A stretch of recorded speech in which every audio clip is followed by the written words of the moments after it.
Bom dia, galera. Bom dia, bom dia, bom dia. Vamos dar continuidade no conteúdo de Biologia Frente C, do Colégio Einstein de Ensino. Galera, na aula passada a gente viu aí já o primeiro capítulo de evolução, não foi? A gente falou as teorias da origem da vida, falamos aí da panspermia cósmica, da teoria criacionista, vimos a teoria da biogênese e da abiogênese, fizemos a comparação de uma teoria com a outra, vimos os experimentos realizados aí por Red, vimos os experimentos realizados por Miller, que comprovavam justamente a teoria da biogênese e, sobretudo, quando Miller confirmou, né, a teoria da Terra primitiva. Beleza? Hoje a gente vai falar aí sobre duas hipóteses de como esses organismos primitivos eles se alimentavam, qual era a fonte de energia desses primeiros organismos vivos. Então, a partir disso, realmente surgiu aí a hipótese heterotrófica e a hipótese autotrófica. Tá? A hipótese heterotrófica, né, ela afirmava aí, galera, que havia uma grande quantidade de moléculas orgânicas acumuladas nos oceanos primitivos e que essas moléculas orgânicas simplesmente poderiam servir aí como fonte de alimento. Então, a fotossíntese é um processo complexo quando comparado com os processos heterotróficos, como, por exemplo, a fermentação. Então, além de necessidade de gás carbônico como fonte de carbono para a produção de moléculas orgânicas, sabe, né, gente, que o processo de fotossíntese é um processo muito complexo, precisa ter gás carbônico. Não é à toa que vocês sabem, né, que a planta absorve gás carbônico e libera oxigênio.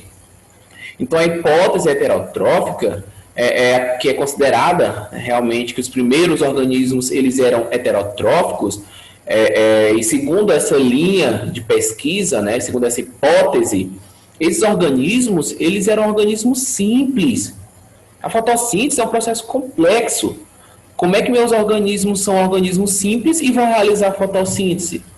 Então, eles não tinham mecanismos realmente fisiológicos complexos para obter o seu alimento. Eles eram organismos simples. Tá? Então, dentre todas as hipóteses, a gente destaca a hipótese heterotrófica justamente com a teoria mais aceita atualmente, buscando explicar realmente como era a nutrição dos primeiros organismos no planeta Terra. E como foi abordado, a hipótese heterotrófica ela sempre vai afirmar que os primeiros seres vivos eram simples. Eles não tinham estrutura, não tinham um mecanismo fisiológico complexo para poder obter o seu alimento. Então, gente, esses organismos eles acabavam aí se alimentando justamente dessa matéria orgânica que estava acumulada nos oceanos primitivos, né? E claro, ao final desse processo de obtenção dos seus alimentos, eles acabavam aí liberando gás carbônico para a atmosfera, liberavam álcool, ou seja, deduzindo, de certa forma, que esses primeiros seres simples, eles realizavam o processo de fermentação. Então, os primeiros organismos presentes no planeta, eles eram fermentadores. E a fermentação é um processo de liberação de energia que ocorre sem a participação de oxigênio, né? É um processo anaeróbico. Então, a ação desses próprios organismos simples acabou aí contribuindo para uma mudança no meio ambiente, até porque o processo de fermentação vai acabar liberando justamente o quê? Gás carbônico como produto final, né? Justamente o que ocorre no processo de fermentação. E o que aconteceu, gente? Como ele liberava tanto gás carbônico para a atmosfera, o próprio aumento, né, da quantidade de gás carbônico acabou favorecendo o desenvolvimento justamente dos autotróficos, que assim eles poderiam captar o gás carbônico do ambiente, que era liberado pelos seres simples que realizavam a fermentação, tá? E a partir da junção com a luz solar, esses seres autotróficos realizavam fotossíntese e obtinham o seu alimento. Então é como se fosse, gente, uma sequência, né? Um ciclo. Primeiro surgiram os heterotróficos para depois surgirem os autotróficos, tá? Então, essa linha de pesquisa heterotrófica, ela compreende aí, gente, um conjunto de reações controladas através do qual a molécula orgânica ela é degradada em composto mais simples, liberando energia e gás carbônico, que é justamente o que acontece aí na fotossíntese, tá bom? Fotossíntese sempre vai acabar liberando a energia, justamente, que é a fonte de energia desse organismo simples, e libera gás carbônico para o ambiente. E que, mais tarde, esse gás carbônico que estava se acumulando na atmosfera, junto com a radiação solar, a planta, futuramente, né, os organismos autotróficos, acabaram aí utilizando esse gás carbônico e a luz solar para produzir seu próprio alimento. Tá bom? A glicose é uma das substâncias mais empregadas pelos micro-organismos como ponto de partida na fermentação.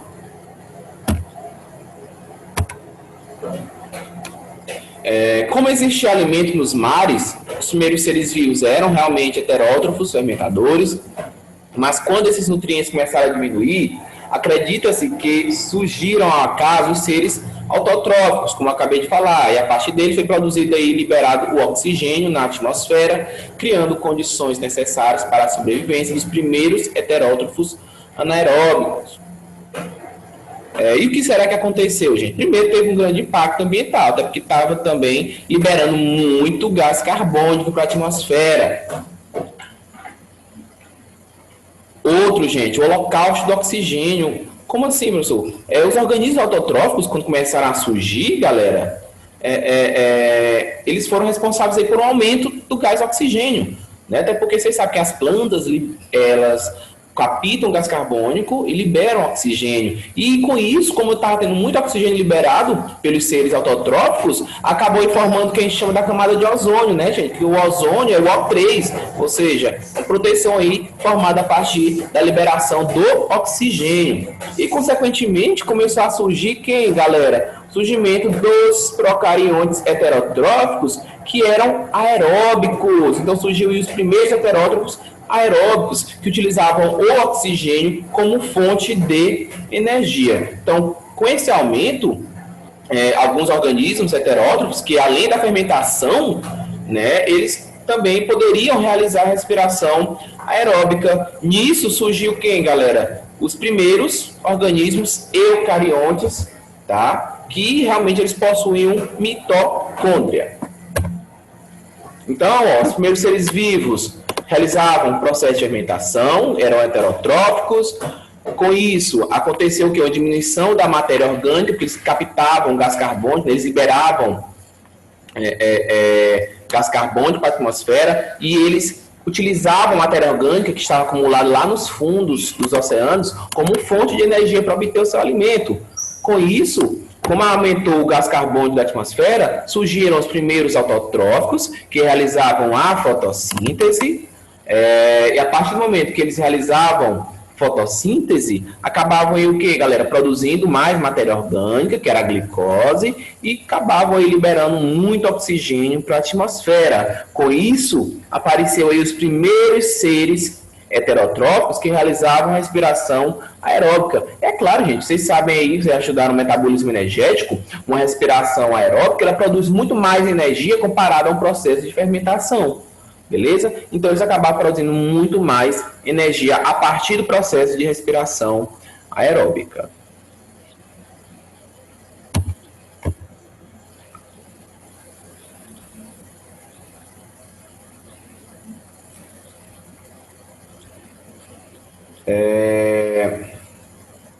E a hipótese, gente, autotrófica é a mais aceita atualmente, defende que os seres vivos primordiais eram autotróficos. Perdão, gente. Eu falei que a hipótese heterotrófica era a mais aceita atualmente. Não é. Perdoem, é a hipótese autotrófica, tá? Que ela é a mais aceita atualmente. E defende que os seres vivos primordiais eram autotróficos. O argumento, primeiro, gente, por que eles acreditavam, eles deram mais aceitação a essa hipótese? Primeiro, porque não havia alimento para todos os seres habitantes e que sustentasse o aumento da população até o aparecimento da fotossíntese. A produção do próprio alimento era bem diferente da fotossíntese atual. Eles não utilizavam água, gás carbônico e luz como produto da reação. É claro, gente, a hipótese autotrófica realmente, né, afirma que os primeiros seres eles eram autotróficos, eles produziam o seu próprio alimento. É a hipótese mais aceita na atualidade. Ainda assim, gente, ela é questionada, tá? Tem muitos cientistas que ainda questionam porque, como a gente viu lá na heterotrófica, os seres vivos eles eram muito simples. Como é que eles poderiam realizar um processo tão complexo como é a fotossíntese, tá? Ou a quimiossíntese, né? Então, gente, o que é que diz a hipótese autotrófica? Justamente os organismos, eles eram organismos que sintetizavam o próprio alimento, só que ao invés de realizar a fotossíntese, galera, eles realizavam a quimiossíntese, tá bom? O que é a quimiossíntese? A quimiossíntese é um processo em que a pessoa retira a energia a partir de compostos orgânicos do ambiente, tá? Não a partir da luz solar.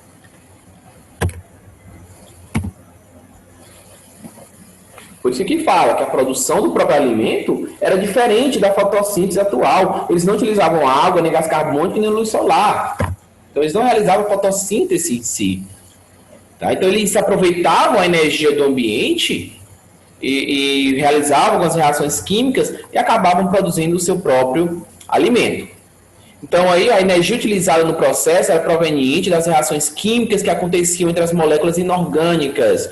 Então, gente, no ambiente tinha muitas moléculas inorgânicas, eles captavam essas moléculas inorgânicas para justamente produzirem seu próprio alimento. Os reagentes que eram utilizados eram formados provavelmente por ferro e enxofre, que eram muito abundantes na Terra. Tanto, gente, que os cientistas acreditam que esses seres que realizavam quimiossíntese, eles viviam justamente nas fontes termais, porque essas fontes termais, elas são justamente locais onde há uma grande quantidade de enxofre, e o enxofre era muito utilizado na quimiossíntese para o processo de obtenção de energia desses organismos. E outra, gente, você pode até mesmo pensar que a temperatura daquela época no planeta Terra era uma temperatura alta, tá? Então aí eles acabaram descobrindo, de certa forma, que os organismos que eram produtores de quimiossíntese, eles conseguiam sobreviver aí em ambientes extremos, em ambientes onde a temperatura era alta. Então, por isso que há essa crença de que a vida realmente surgiu no fundo dos oceanos, lá nas fontes hidrotermais. Por quê, professor? Primeiro, porque nas fontes hidrotermais a água é quente. Então, as bactérias que estavam presentes nessas fontes termais, elas acabavam oxidando esses sulfetos, né, principalmente o enxofre, e acabavam liberando aí uma quantidade enorme de energia, tá? Essa energia ela era utilizada para produzir a matéria orgânica e eles utilizavam como fonte justamente o enxofre, tá bom?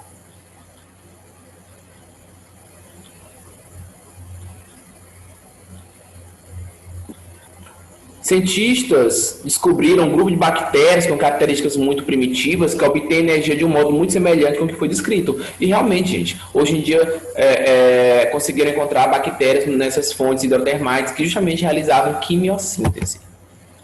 Essas bactérias são chamadas de quimiolito-autotróficas e vivem próximas a vulcões e em fontes de água quente, situação muito parecida com as condições da Terra primitiva. Eu disse para vocês, a Terra primitiva tinha uma temperatura alta, então, consequentemente, os primeiros seres que abrigavam no nosso planeta, eles realmente deveriam sobreviver em condições extremas. como por exemplo lá nas fontes hidrotermais, onde a temperatura é quente, a temperatura é alta, a água é quente, e eles realizavam justamente esse processo de obtenção de energia justamente nessas condições. Então, assim, segundo essa hipótese, a quimiossíntese, um processo autotrófico, teria surgido primeiro. Aí depois surgiu a fermentação, para depois a fotossíntese e depois a respiração aeróbica, como a gente viu lá na hipótese heterotrófica. Ok?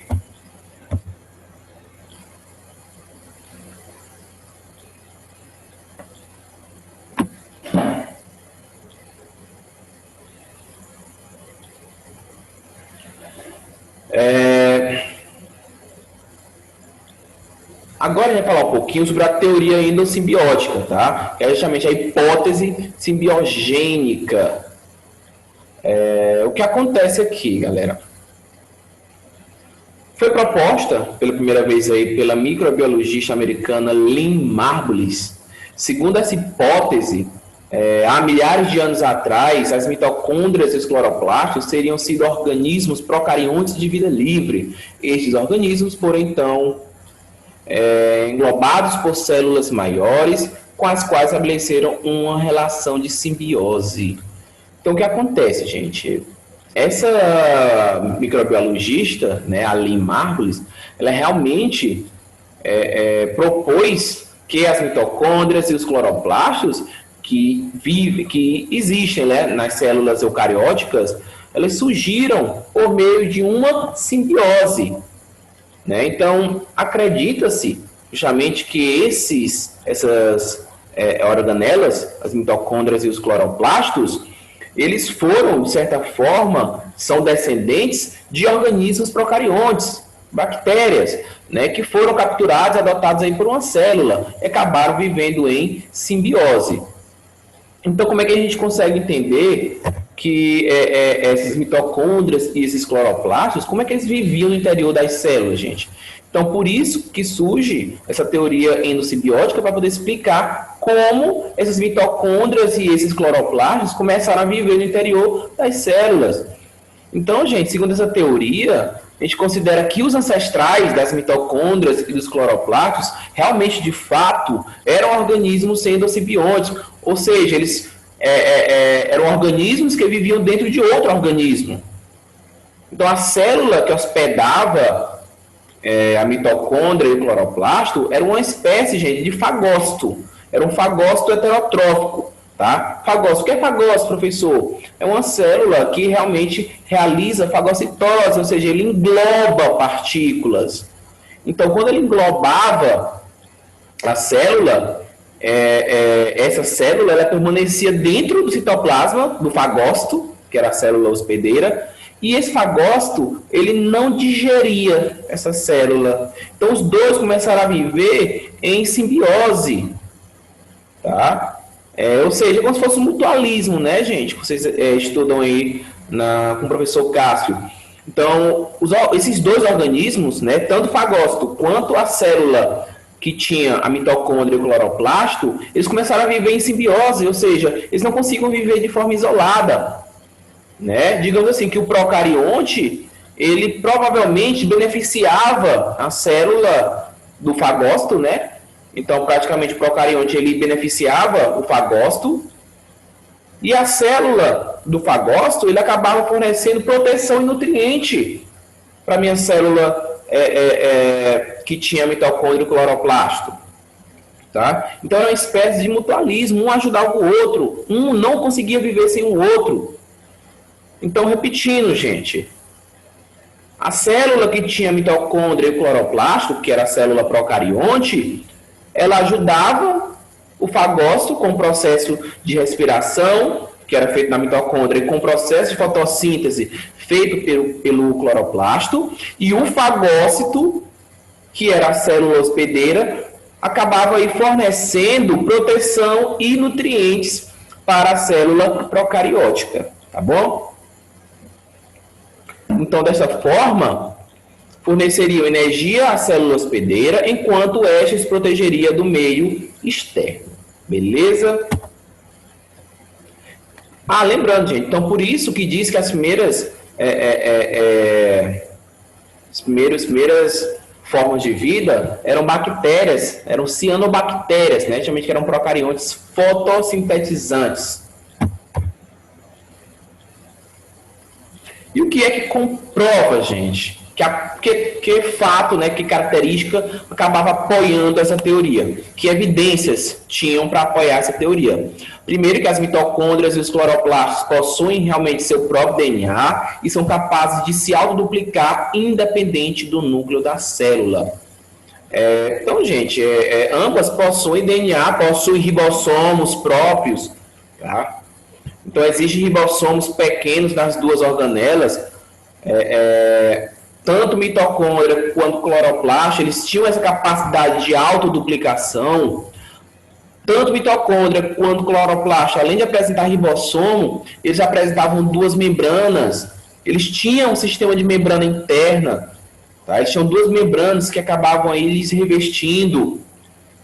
Como eles tinham ribossomos, consequentemente eles eram capazes de produzir algumas proteínas.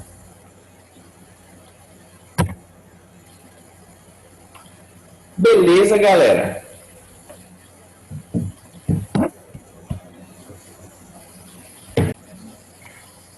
Vou mostrar aqui um vídeo, galera, um mapa mental feito pelo site do Descomplica, onde ele aborda a origem da vida, tá? Assistam. Fala, galera do Descomplica! Tudo certinho com vocês? Eu sou o Oda, professor de Biologia do Descomplica, e o Quer Que Desenhe de hoje é sobre origem da vida. Gruda nesse vídeo e não perde nenhum segundo. Além de esclarecermos tintim por tintim sobre a origem da vida, temos um link com desconto na descrição para você continuar estudando com a gente na plataforma. Apertem os cintos, baixe já o mapa mental do vídeo de hoje que está na descrição e vamos lá, simbora. Antigamente, por muito tempo, acreditou-se na abiogênese, que dizia que a vida surgia de um ser inanimado, ou seja, da matéria bruta. Por exemplo, de uma própria pedra poderia surgir um cavalo. Ou uma ovelha. Essa era uma ideia elaborada por Aristóteles e que na época era apoiada pela Igreja Católica. A ideia da abiogênese foi questionada por Francesco Redi, que realizou um experimento colocando um pedaço de carne num frasco aberto. Ao mesmo tempo, em outro frasco, ele colocou outro pedaço da mesma carne, porém com um frasco vedado. A partir disso, foi observado que no frasco aberto pousaram moscas e, após um certo tempo, surgiram larvas que geraram outras moscas. Dessa forma, foi elaborado o conceito da biogênese, em que a vida surge de outra pré-existente. Com a descoberta do microscópio, houve um embate entre os pesquisadores Needham e Spallanzani. Needham aqueceu por determinado tempo frascos com substâncias nutritivas e verificou que ainda existia vida após tal aquecimento. Já Spallanzani, defendendo a biogênese, realizou a mesma prática, só que aqueceu seus frascos por mais tempo e, ao final, observou que não havia mais vida após o aquecimento. Needham, que acreditava na abiogênese, não aceitou os experimentos de Spallanzani.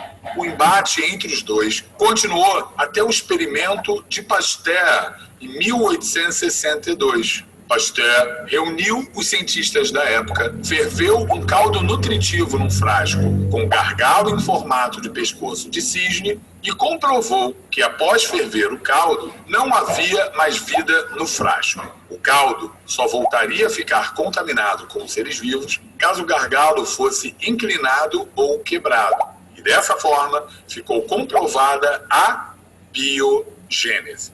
Como é que teria surgido o primeiro ser vivo, hein? Bom, existem algumas tentativas de explicação para esta pergunta. Uma delas é a hipótese cosmozoico-panspermia, que dizia que a vida teria surgido através de esporos vindo do espaço, presentes em meteoritos. Em 1936, Oparin também formulou uma hipótese de como teria surgido a vida, conhecida como a hipótese de Oparin. Ele acreditava que na atmosfera primitiva existiam moléculas de água, amônia, gás hidrogênio e gás metano. Com muitas descargas elétricas e altas temperaturas, essas moléculas se tornaram mais complexas, surgindo os primeiros aminoácidos, proteínas, até formarem os coacervados, que, arrastados pela água da chuva, acumularam-se nos mares primitivos. Assim, Oparin supôs que a partir dos coacervados teriam surgido os primeiros seres vivos. Já o experimento de Fox e Miller foi importante para dar respaldo à hipótese de Oparin, pois eles colocaram os componentes anteriormente ditos da atmosfera primitiva em uma câmara, onde simularam as descargas elétricas e, dessa forma, chegaram até a formação de aminoácidos. Até hoje, não se sabe de fato como surgiu a vida, mas uma das hipóteses é a heterotrófica, na qual o primeiro ser vivo seria unicelular, procarionte, anaeróbico e heterotrófico fermentador. De acordo com outros cientistas, os primeiros seres deveriam ter sido autotróficos quimiosintetizantes, produzindo o alimento a partir da energia química oriunda da oxidação de rochas. Então, galera, é isso. Esperamos que você tenha gostado. Continue com a gente. Se inscreva no canal para ficar por dentro das aulas grátis. Então, galera, a aula de hoje é essa, tudo bem? Próxima aula a gente vai debater algumas questões a respeito do capítulo de Origem da Vida.